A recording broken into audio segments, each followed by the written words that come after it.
This is what no one tells you about fat loss. And if you're curious about working with us, go ahead and click the link below to learn more. But what no one is willing to tell you about fat loss is that it's super simple. It is. Fat loss by itself is extremely simple.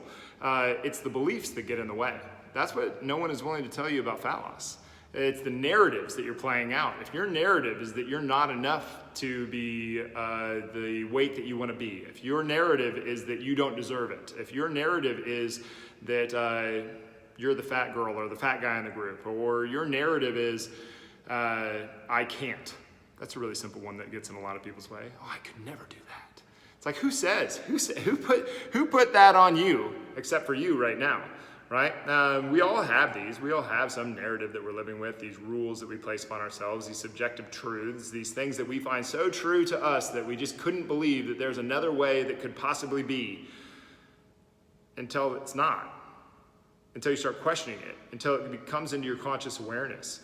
If someone realizes that they're eating their feelings away and they start anticipating that they have this negative feeling that or something that's, the too painful to confront in this moment sort of thing, so they're trying to cover it with food, and they realize in that moment, then they can think it through and then they can put it down.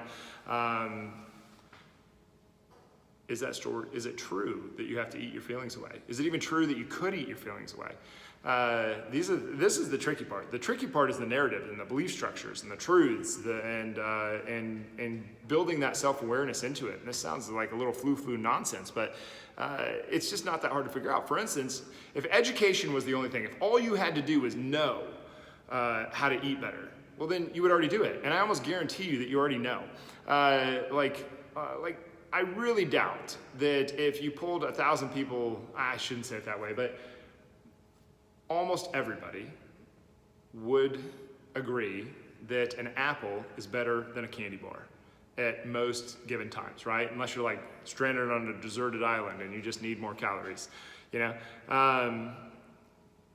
So it kind of goes back to people really just need to be reminded more than they need to be taught. But how are you going to just be reminded every single day, all the time? Well, you would have to change your habits. You'd have to change your narrative. You'd have to change the stories that you're telling yourself. You'd have to change your subjective truths. You'd have to change these rules that you're placing upon yourself. You'd have to change your beliefs about what you can and can't have, and what you can and can't do, and who you are. And then maybe you'll have a chance at living out this life how you do want to live it. I don't want to sound too kind of like esoteric there, but fat loss by itself is actually really simple. You have to eat less. You have to eat less food. It's really not all that complicated. Work out more, eat less. On the grand scheme of things, like when you really get down to it, it's just not all that complicated. You're not going to escape the laws of thermodynamics. They are a thing. Calories are a thing, even if you don't necessarily need to sit there and count them all. Really, and I should mention here that calories aren't the whole game. They are in the sense that they are the whole game, but counting calories is not a requirement until you're like, I don't know, probably under 15%